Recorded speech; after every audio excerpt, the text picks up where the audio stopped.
Hey there, Mr. Terry, high school history teacher. Welcome back to another History Teacher Reacts video. All right, we're back with a channel favorite, BlueJay. Their new video is called How to Survive as a Court Jester.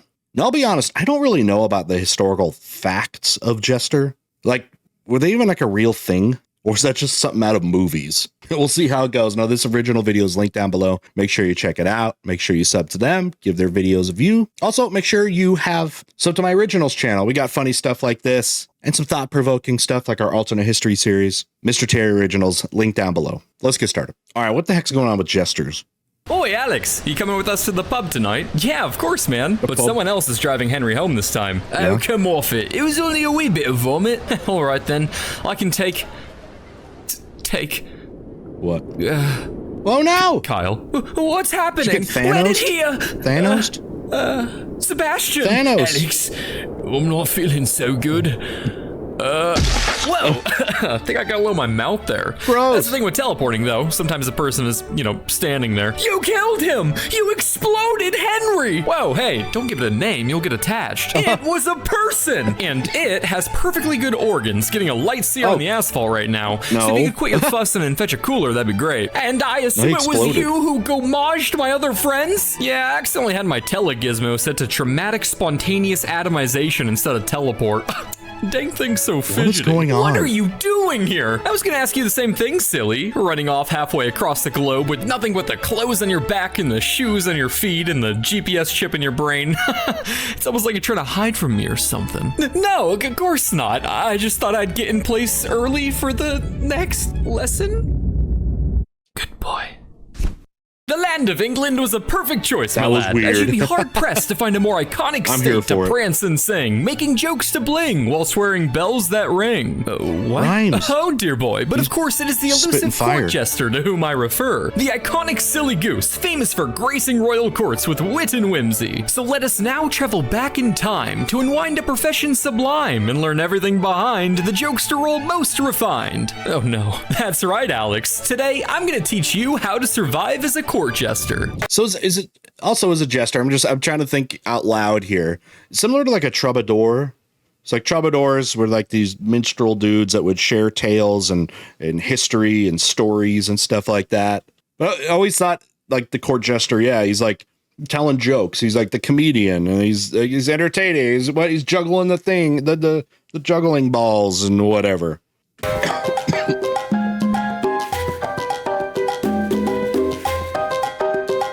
Blue jays are actually a very pretty bird. Pretty bird. Do I have to wear this?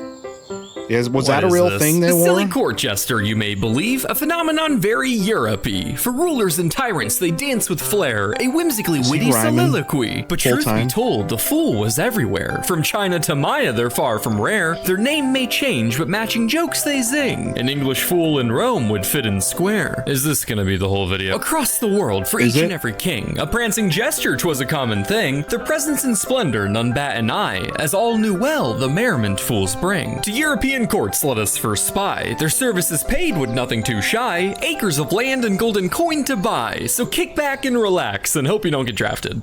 What? Like all good things in life, no idea is truly worth. We're 2.5 minutes in this video. I don't know what's going on. From like the early intro and exploding out and people getting Thanos and whatever that was. Do I need to be high for this? Back and relax and hope you don't get drafted. What? Like all good things in life, no idea is truly worth their salt until someone tries to weaponize it. And the beloved jester, ever prancing about the royal courts of the world, was no exception. So if they can dance around on a clothesline, why not the front line? That's right, while your 9 to 5 might sound like some wacky fun, in your new life as a court jester, you may very well find yourself with some mandatory overtime riding in the vanguard of armies. For while telling tales and juggling flails is an art. This is going to be like how we send like comedians to like the Middle East, like American bases to do stand-up comedy to help alleviate, I guess, all the horrific things that are about being in the military and being at war. So too is rage baiting, and jesters from while telling tales and juggling flails is an art, so too is rage baiting. And jesters from Europe to Japan could be used as a form of psychological warfare. But this isn't really relevant to you unless, Oh, hey, look, the Battle of Hastings. Oh. Oh my God, are we safe here? No, I don't want to die Were there here. jesters Me at neither, champ. Hastings? And most jesters didn't either. That's why they did their best to boost troop morale by telling jokes and bringing some levity. So how about you try that instead of bitching? Now, which side used it, though? The Battle of Hastings ends up being a really big deal in the history of England. So 1066 here. We're going to get the Normans led by William the Conqueror. It basically ends the Anglo-Saxon era of England. Totally changes the social, political, economic shape of England. In a lot of ways, almost creating the England that we know of today. You know, something that came out of this battle eventually in the consolidation of rule was something that is not as cool as it sounds. The Doomsday Book, which sounds like it'd be some cool, like, Armageddon, end of times, like prophecies or something. But it was actually just like a land survey that helped, you know, the Normans now like administer over England. But which side used it? The Anglo-Saxons, probably. Is that why they're going to lose? To boost troop morale by telling jokes and bringing some levity. So how about you try that instead of bitching? What do you call a monkey that flies? What's a monkey? A hot air baboon. You put what into balloons? I don't think he's heard of 3 of those things, but that would have killed in a few centuries, so A for effort, Alex. Well, what now? While great at boosting morale, a jester also served to bring down the enemies by taunting the opposing front line. So skip your way on up there and maybe see if you can piss them off. He was a rage Why on baiter. earth would I want to do that? Sure, chastising soldiers can be a great life hack for getting your life hacked, but it can also work wonders for breaking enemy formations. Take Typher, a jester for William the Conqueror. Legend says that before one battle, he rode out towards the enemy English troops, sang while juggling his sword, and killed an Englishman who ran out to fight him. He then valiantly charged the enemy line, where he killed 4 more before falling. But despite his untimely demise, the Normans would go on to win the battle. Where's Typher when you need him? Oh, that battle was this one. He's right there, charging towards you with English bloodlust. I'm going to juggle your organs and pluck me loot with your tooth. What do I do? I don't know, defeat him with your jester training or something. I don't know how to be a jester. Yeah, maybe we should start with the basics first. So this is like a Christmas Carol. He's being taken through the different eras of court jestery. So I guess they were talking about that jester with the Battle of Hastings. It'd just be like the equivalent of, some dude running out and be like, hey, how about a negotiation? Please bring out D's. Please bring out D's so when we talk about a treaty. And they're like, wait, what? Who? What? D's? D's nuts. Ha ha. Got him. And then they charged and won the battle. All right, we'll come back to this later. Why are we on a ship? I said I was going to teach you the basics. And jesters learn best on ships? Pirate jesters? No, seaman basics. As in boot camp. You're joining the Navy. Why? Why, to learn tactics for World of Warships, of course. World of Warships is a free online naval warfare game with hundreds of ships from destroyers to submarines. And right now, they're celebrating their 10-year anniversary event. Shout out to them new content, including sponsoring ships, history nations, channels, cosmetics, and classes. There's always something new to look forward to as you wage war as a lone wolf or with your friends across over 40 unique maps. The stunning graphical quality of the water effects and textures really enhance the gameplay, making everything look extra juicy when you sink thousands of tons of metal down to Davy Jones' locker. With the anniversary event, they're releasing tons of stuff, like a decade dock port packed full of Easter eggs celebrating the game's 10-year history. To further honor this milestone, World of Warships is offering big rewards to new and returning players. New sailors can join today with the code XVOYAGE to instantly unlock a Japanese cruiser, 20 days of premium account time, and a port slot in Commander. Completing the anniversary mission gets you even more goodies. Returning players can also claim special win-back rewards for a limited time, including exclusive camos, anniversary containers, and premium time for the small price of just logging in. World of Warships also wanted to do something extra special for you all, so we're hosting a giveaway with 3 prizes: a USS Texas D-Day paperweight made from real ship metal, a USS North Carolina commemorative deckwood pen, and a World of Warships themed Tor plushie, all graced by the godly hands of yours truly. that apart. All you have to do to win is sign up, create an account, play your first battle, and tag @BlueJay videos on Twitter with proof. Make sure to use my link in the description below to sign up. And big thanks to World of Warships for sponsoring the video. Before you learn the ins and outs of the royal court, we gotta get you there in the first place. Luckily for you, the need for gesturing was practically a universal constant, with almost every major civilization having them in vogue at one point or another. The English, of course, had their fools, the Romans their Balatros, the Cowboys their fans. Practically every culture you can think of had their... I'm actually watching this during the halftime of the Cowboys-Packers game, but the Cowboys are actually winning right now, but everyone hates them. Share of stupid people to laugh at. And while it's impossible to generalize the various routes to jesterdom across so many cultures, we're gonna do it anyway, and narrow it down to 3 whimsical paths to snag in your royal cap and bells. Let's say you choose to be an artificial jester, or a person that puts in good old-fashioned elbow grease to perfect their craft. These were your jugglers, humblers, and acrobatic tumblers, employing a wide variety of skills from singing and poetry to magic and jokery. But training your wit and talent is the easy part. Where things start to get dicey is acquiring that court part of the court jester title. Okay, so I'll just go audition or something. Not quite how it works, Alex. For the most part, recruiting court jesters was a stupendously informal process, quite similar to that of casting Hollywood movies. A film's lead role doesn't go to the most talented actress with the best audition, it goes to Harvey Weinstein's favorite. In a much similar vein, a European court jester can... He was that sleazy producer that was doing a lot of sleazy stuff in the movie industry. Ugh. Okay, so that's how it went down, huh? Addition, it goes to Harvey Weinstein's favorite. In a much similar vein, a European court jester can have a wide number of informal origins. They could be a college dropout who refused to conform, or a local blacksmith who jokes up a storm, a thrown-out monk who flirted with nuns, or a jongleur most skilled with puns. Regardless of job, privilege, or class, there be only one test you are to pass. When you see an aristocrat, make him laugh and get a hat. What, that's it? Pretty much, yeah. Keep in mind we're talking about a time before stuff like Archer and Nathan Fielder existed. Quality comedy was in rather short supply. One of the most iconic... What would be the equivalent today of court jesters? Somebody that is, routinely around like heads of state just to, I don't know, lighten the mood, make them happy, make them laugh, make the president laugh or something? Do I have anything like that? Or has it just completely been replaced with media now? Huh. What do you think?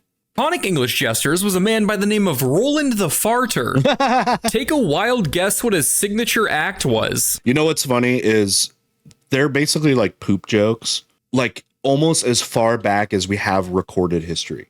When people actually started writing stuff that wasn't, the receipts of some transaction about how many goats somebody has and how many bushels of wheat they're trading for, like earliest writing that we have. But we have like old poop jokes and stuff. The Greeks did a lot of like theater. Yeah, there was like, they would actually use real poop and like bring it out for poop jokes.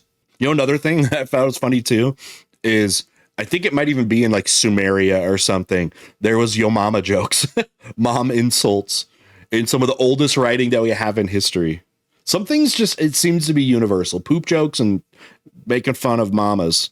It's timeless. Roland the Farter. Take a wild guess what his signature act was. Farting.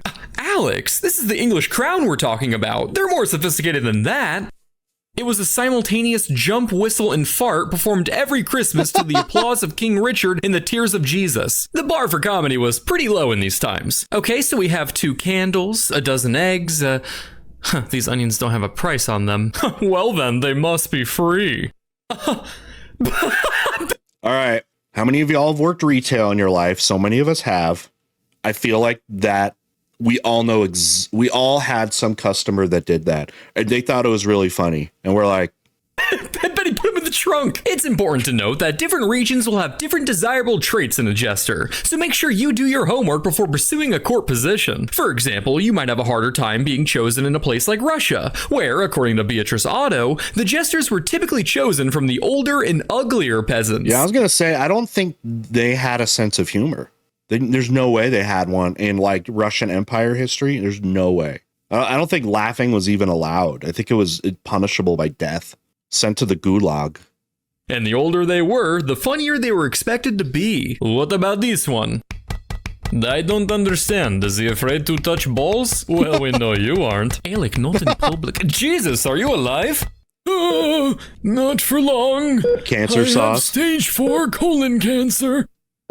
That is fucking hilarious. While being see, that's what it'd be. It wouldn't be like laughing. It would just be stating that something is funny, but that is not actually funny. That's exactly what I would think would be their humor.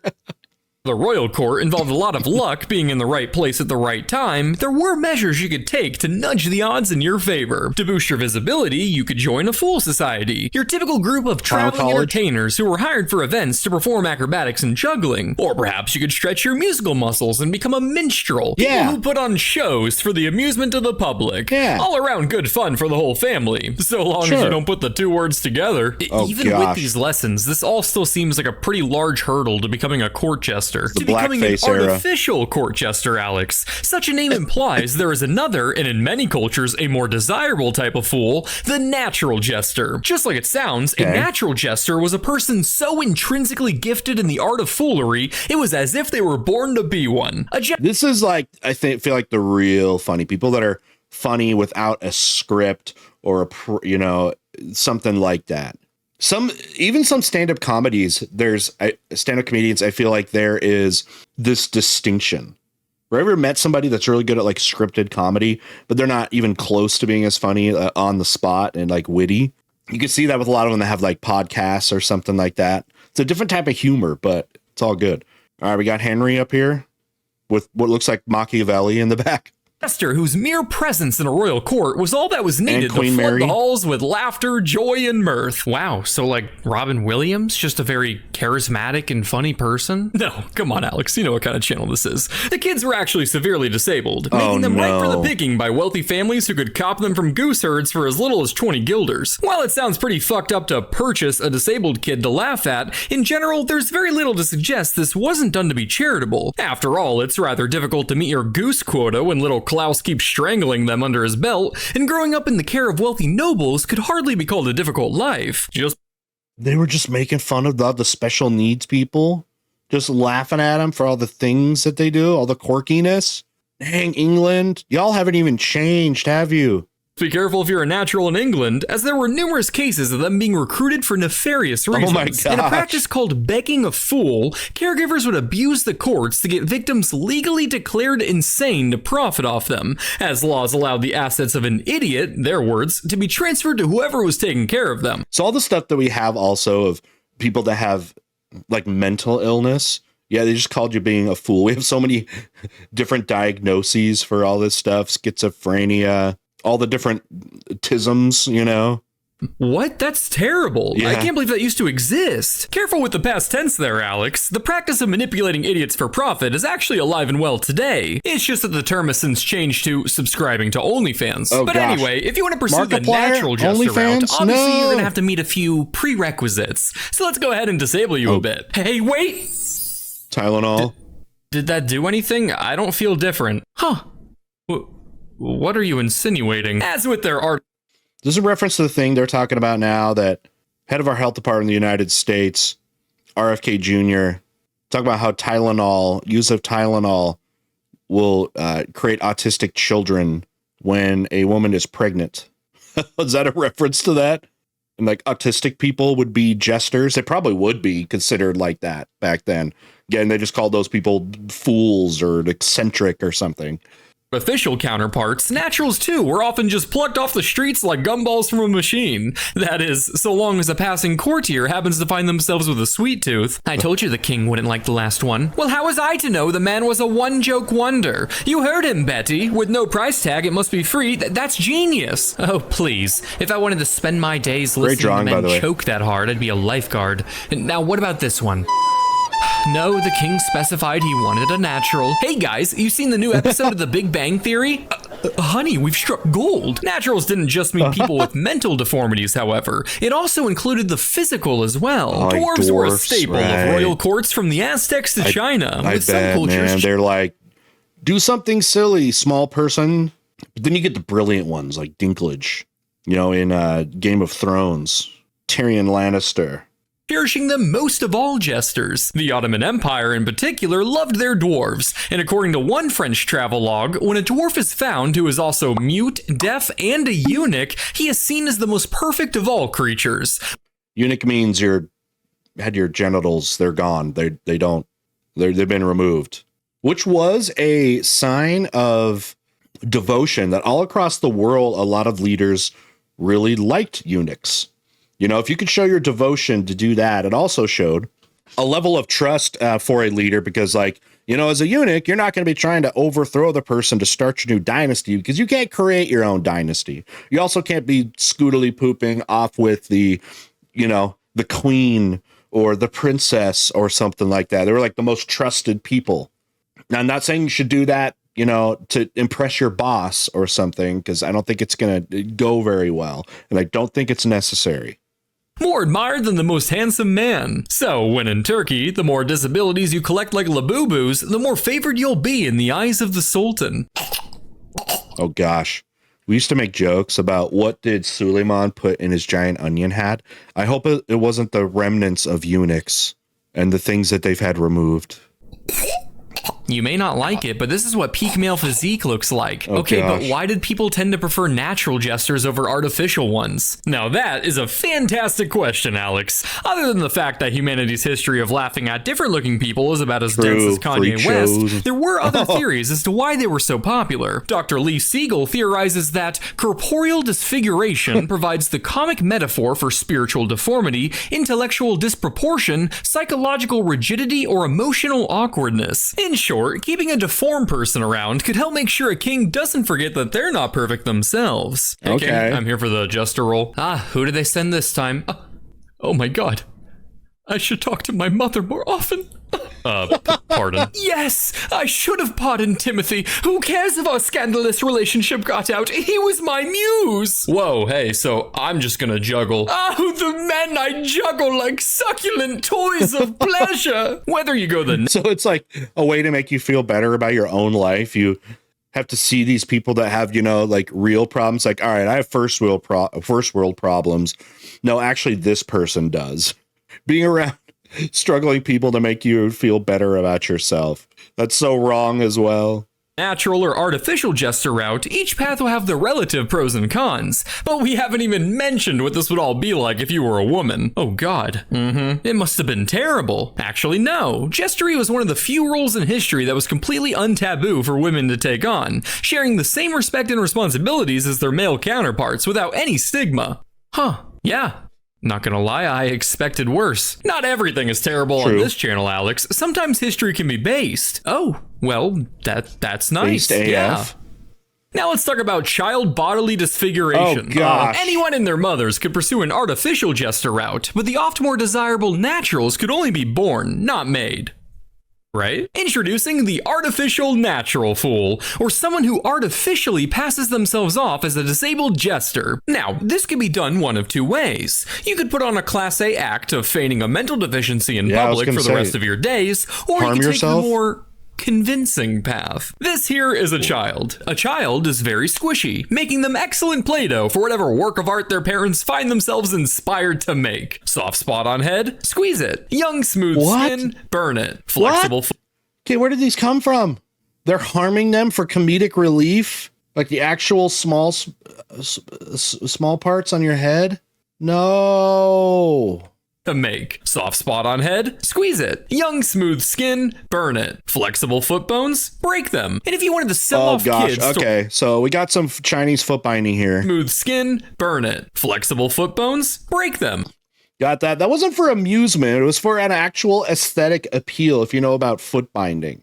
It was a sign of being elite in society.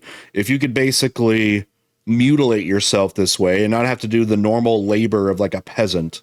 It was also seen as attractive to get a suitor. You had the small, you know, dancer feet. I don't know. We talk about this in class, and I'm like, all right, guys in the class, are you attracted to this right here?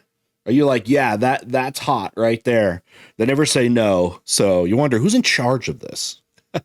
And if you wanted to sell off kids to royal courts for a profit, artificially mutilate their bodies or stunt their growth to create grotesque physical characteristics or manufactured dwarves that can't be real. And you very well might be right. Much of the information in this section should be taken with a healthy sprinkle of doubt, as while historical documents exist for these practices, evidence is sufficiently scarce that much of it could just be chalked up to folklore. So let's start with the most likely fictitious tales and work our way towards what was undoubtedly real. If you were lucky enough to be born to a poor family in 17th century Spain, you could find yourself being pawned off to the compra chicos. Wonder what that means. The folklore goes that the gangs would stunt a child's growth through either physical restraint, muzzling the face, slitting the eyes, dislocating joints, the works. Or it could be done with anointing baby spines with the grease of bats, moles, and dormice, and with drugs like dwarf elder, knotgrass, or daisy juice. All things that sound like someone just threw darts at a dictionary. Why would that? After some time in Why would this have an effect?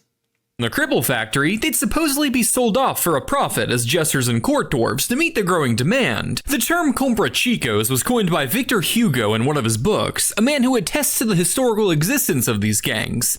While some of my sources doubt that exact existence, some claim similar practices did take place in different times throughout history. Beatrice Otto also points out that the practice was even known to Shakespeare, who references the Dwarfinator cocktail in A Midsummer Night's Dream. But what if you were born to an impoverished Mexico family living in the Aztec capital at the turn of the 16th century? Well, if mom and pop were in a rather crafty mood, they too could stunt your growth in hopes of improving your chances at life. Dwarves and hunchbacks were very popular additions to Montezuma II's retinue, so much so that they even had their own special quarters complete with constant medical supervision, along with rooms for other men, women, ocelots, bears. What, like a zoo?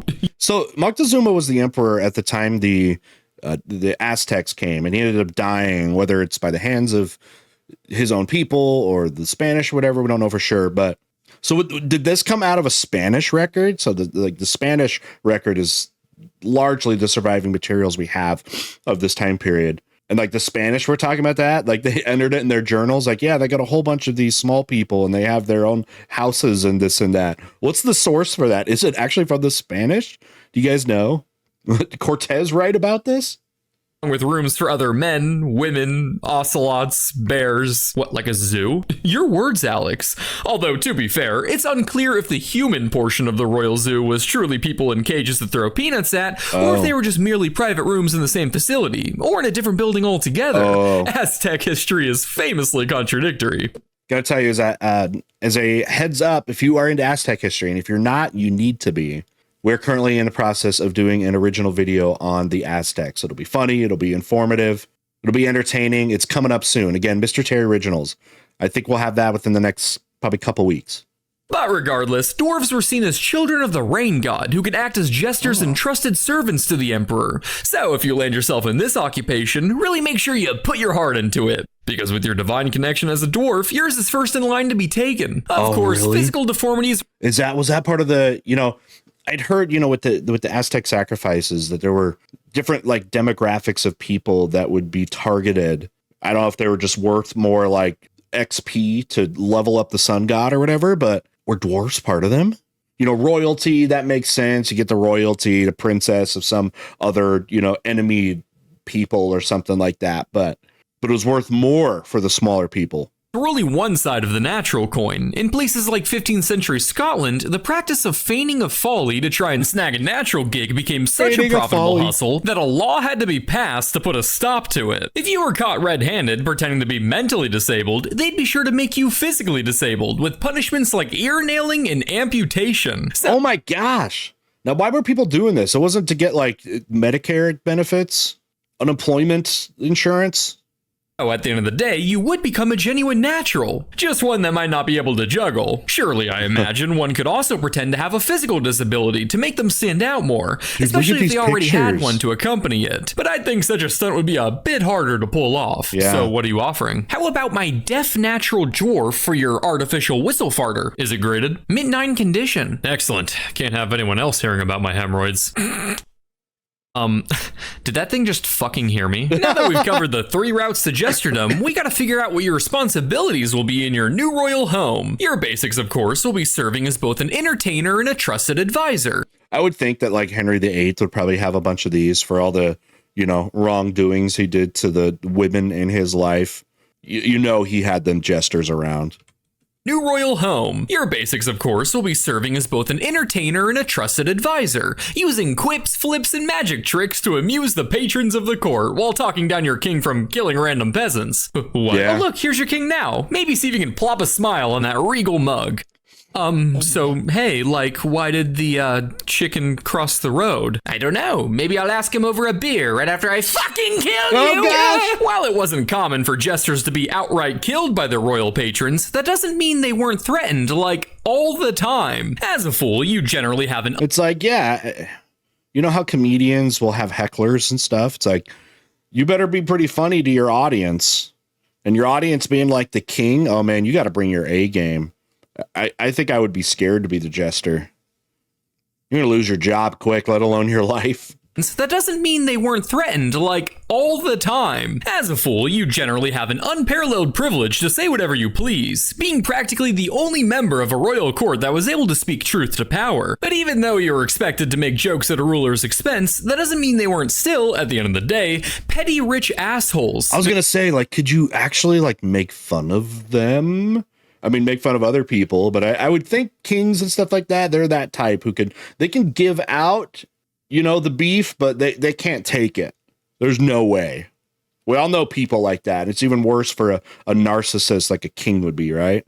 Chinese jester Jingxin Mo was once chased by a dog when he cracked a joke that the emperor shouldn't let his kids run around biting people. Taking offense, the emperor aimed his bow at him and only stayed his arrow after the fool's second joke happened to land. Whether it be execution, banishment, what was it? or even... What was the second joke?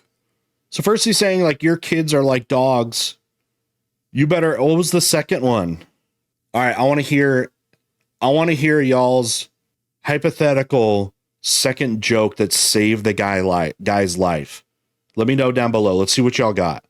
Amputation. There are a plethora of anecdotes throughout history of jesters relying on wit to evade punishments as if their life depended on it. Sure. Because it did. But your witticisms won't always revolve around avoiding executions. They could also serve to enhance them. The Russian jesters for Ivan the Terrible, for instance, were tasked with making the Tsar laugh before and after an execution. Okay. This was exactly the type of person, okay, with Ivan, that you would think just would not be interested in humor. And if you did, I don't know what creepy, demented stuff it would probably need to be to make someone like Ivan, who kills his own child, to make him laugh. You know, it's some dark stuff. Terrible, for instance, were tasked with making the Tsar laugh before and after an execution. This guy's kind of full of himself, isn't he? Well, not anymore. Having a license to be brutally honest, you'll also be tasked with delivering bad news to royalty. So, as a court jester, you're going to need to juggle, pun intended, accurately informing your king about a terrible event while sprinkling in just enough humor to calm his head and keep yours. After the English route... That would be scary. That is you're the bad, literally the bad news bringer. How do you make it funny? Hey, we lost the war, but our guys really lost their heads. I don't know. The French ships in the Battle of Sluys, it was up to the jester of France's King Philip VI to inform His Majesty of his navy's terrible defeat. To do so, he went to the king and shouted, "The English cowards! The lily-livered English!" A sentiment that, of course, we all normally share. But the king asked for an explanation anyway, to which he said, right? "They don't even have the guts to jump into the water like our brave French." Huh. What? I guess I was just expecting a French people bad joke from you. I can't, Alex. Have you played Expedition 33? That game's incredible. I'm afraid the French are based now. But hey, you've got free reign to joke about them as much as you want. Why? Y'all that watch me on my gaming channel, you think I would like that game? Because I've heard good things about it. What do you think would make me want to like it or not like it? Where are my game reviewers at? Let me know down below. Why would I want to do that? Probably because you're going to tell the king about his wife cheating on him with a French diplomat. What? Good luck. Hey. Know any good ways to store a baguette? Well, your wife sure does. You won't just... I feel like that could go in so many different ways. Depending on the leader, he could be like, haha, you're right. Or be like, how dare you? And pull like a Will Smith on Chris Rock kind of thing. You won't just be delivering information to your royal patron. Being trusted with highly sensitive information means you could also find yourself running messages all across foreign lands, which also included the battlefield. which also included the enemy camp. Terms of surrender, huh? Okay, great. Just step into my office. Being a trusted advisor with a sense of humor, you'll also be quite the useful asset for delicate diplomatic missions, and occasionally fistfights. I'm sorry. Having a blunt fool at the negotiating table could prove vital for easing tensions, which was precisely the hopes of Kings Matyas of Hungary and George of Bohemia when they met in a tent for negotiations after a battle. During a meal, a noble thought it'd be funny if each king's jester were to decide between Catholicism and Hussite Protestantism by having a fistfight, because nothing ever bad happens when both religion and violence are involved. The kings gave them the thumbs up so long as they fought in a knightly manner, which didn't last too long, as when he started to lose, the Hungarian jester picked up, quote, the monstrous machine and chucked it at the Bohemian. I have no idea what earthly device could prompt a historian to think that the only possible way to describe it would be to call it monstrous, so I can only conclude either the Hungarian had a fiendish patron who granted him access to demonic contraptions from beyond this material plane, or he just threw a dildo or something. Either way, it said this caused an— No, it's not. I don't know. This is before like the WNBA. All right, another thing I want to hear. What was the monstrous machine? Let's hear your suggestions, you guys.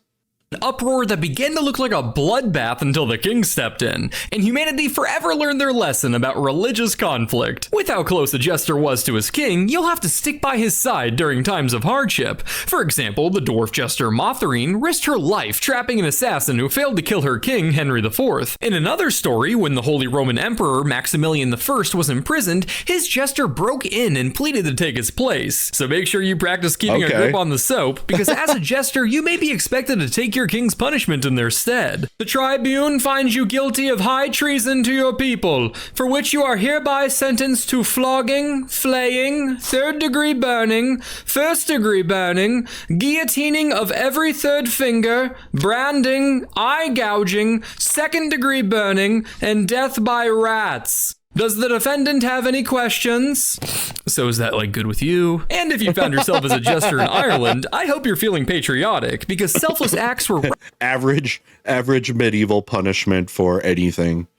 And if you found yourself as a jester in Ireland, I hope you're feeling patriotic, because selfless acts were rather iconic of Irish jesters. Like what? Stories tell of Irish fools replacing their masters in battle to die in their stead, or even choosing to die by their I'm the king! I'm the king!